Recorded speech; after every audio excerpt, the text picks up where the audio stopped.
The key felt heavier than it should have. It was small, brass, ordinary. But the way Mr. Callahan pressed it into my palm told me it wasn't ordinary at all. "Your wife thinks I'm blind," he whispered, glancing over his shoulder. "But I noticed who came to her while you were at the store. Check the CCTV footage. Just don't tell her I said anything." My name is Ryan Keller, and it had been exactly 1 week since we moved into the house my wife insisted would be our fresh start. New neighborhood. New energy. New chapter. That's what she called it. I stood in my driveway watching my elderly neighbor shuffle back across his lawn, pretending he hadn't just detonated something inside my chest. My wife, Hannah, was inside unpacking kitchen boxes. Laughing. Humming. Normal. Too normal. For 3 years, I had trusted her without condition. Not blindly, deliberately. I chose trust because I believed suspicion poisons things before betrayal ever can. But the key in my hand changed the temperature of everything. Who came to her? Not if. Oh, I didn't storm inside. I didn't confront her. That's not how you win clarity. I waited. At 7:42 p.m., I told Hannah I needed to grab something from the garage. Instead, I walked next door. Mr. Callahan opened his door before I even knocked. He pointed toward his security monitor. "Yesterday," he said quietly, and there, stepping onto my front porch, was a man I had never seen before. The footage didn't show anything dramatic. No kissing. No rushing inside. Just Hannah opening the door, smiling. The kind of smile she used to give me when we first started dating. The man stepped in casually like he'd been there before. Timestamp 3:18 p.m. That was when I had driven to Home Depot for shelving brackets. I leaned closer to the screen. "How long?" I asked quietly. Mr. Callahan adjusted his glasses. 42 minutes. He left at exactly 4. 42 minutes. Long enough for coffee. Long enough for conversation. Long enough for something else. "Has he come before?" I asked. 3 times this week. 3. We'd lived here for 7 days. I watched the footage again. No hesitation at the door. No confusion. Familiarity. That's what unsettled me. Mr. Callahan muted the audio feed. "I don't enjoy getting involved," he said carefully. "But I buried my wife 20 years ago. I know what loyalty looks like. And that wasn't it." I thanked him and walked back across the lawn slowly. I didn't feel rage. I felt calculation. Because panic exposes you. Precision protects you. When I stepped back into my house, Hannah looked up from the couch. "You were gone a while," she said lightly. I studied her face. Nothing nervous. Nothing guilty. Just calm. "Garage needed organizing," I replied evenly. She smiled again. And suddenly I realized something worse than betrayal. She was hiding something. She was very good at it. That night I didn't ask questions. I watched. Hannah made pasta. Laughed at a sitcom. Scrolled through her phone with her legs tucked under her like nothing in the world was misaligned. At 10:13 p.m. her phone lit up. She flipped it face down immediately. Small movement. Automatic. Practiced. "Everything okay?" I asked casually. "Yeah," she said without looking up. "Just my sister." Hannah doesn't have a sister. Not a close one anyway. They barely speak. I nodded like I believed her. Because you don't confront until you have structure. At midnight, after she fell asleep, I picked up her phone. Face ID. Lock. I set it back down carefully. If she had nothing to hide, there wouldn't be a lock code change. At 2:07 a.m. her screen lit up again. Notification preview disabled. That wasn't new. But the frequency was. The next morning, I did something I hadn't done in years. I called an old friend. Evan Torres. Private investigator. We met in college. He went into military intelligence before shifting to corporate surveillance work. "Ryan," he said when he picked up. "I haven't heard from you in forever. I need background on someone," I said calmly. "And possibly discreet monitoring." There was a pause. "Is this marital or criminal?" "I'm not sure yet." He exhaled slowly. "Send me what you have." I texted him a screenshot from Mr. Callahan's footage. Evan replied within seconds. "That guy isn't random." My jaw tightened. "Then who is he?" Another pause. "He's law enforcement." "Law enforcement?" I repeated, keeping my voice low even though I was alone in my car. "Yeah," Evan said. "Name's Marcus Hale. Federal Task Force. Financial Crimes Unit.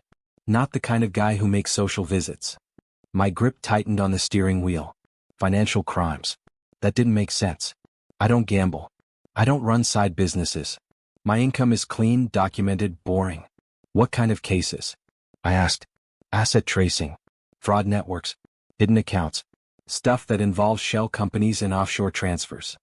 I felt something shift inside my chest. Hannah works in accounting, I said slowly. There was a pause on the other end. For who? Evan asked. Midwest Infrastructure Solutions. Another pause. That's not small, Evan said carefully. They've been under quiet audit pressure for months. I leaned back in my seat.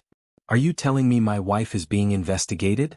I'm telling you, Evan replied evenly, that a federal agent doesn't visit a private home 3 times in 1 week without cause. The pieces didn't snap together. They tilted. Hannah's never mentioned being contacted by authorities, I said.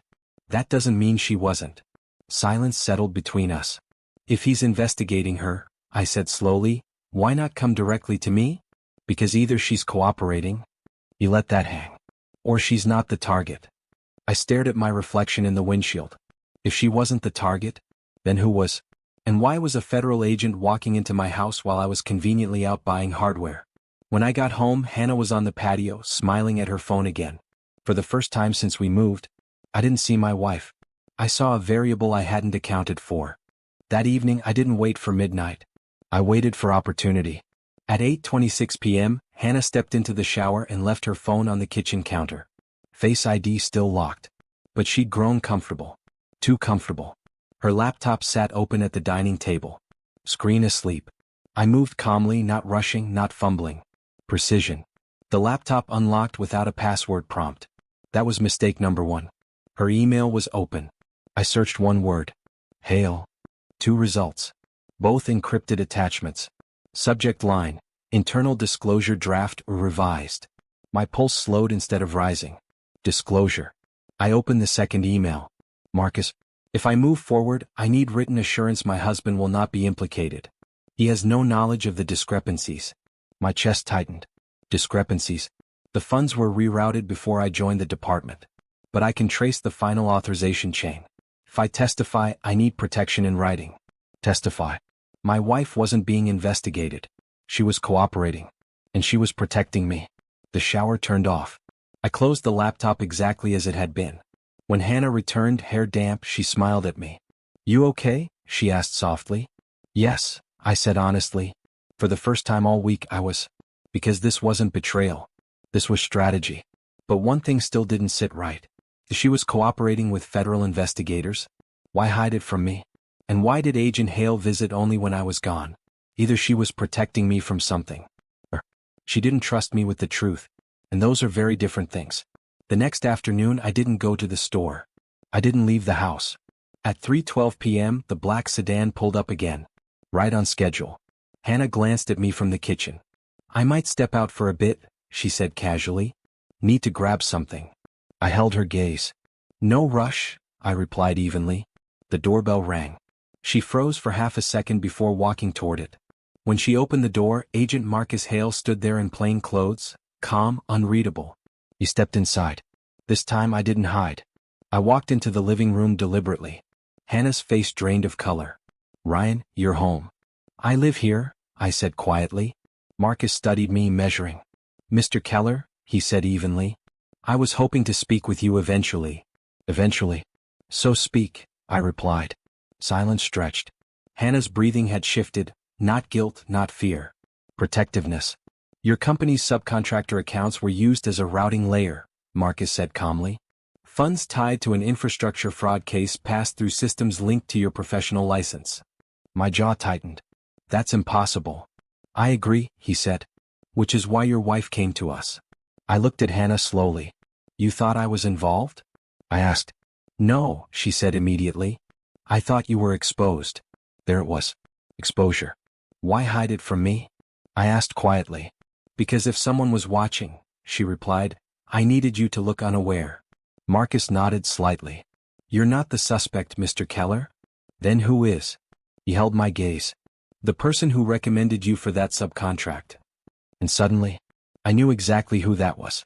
My stomach dropped before my mind caught up. Mark Donovan, I said quietly.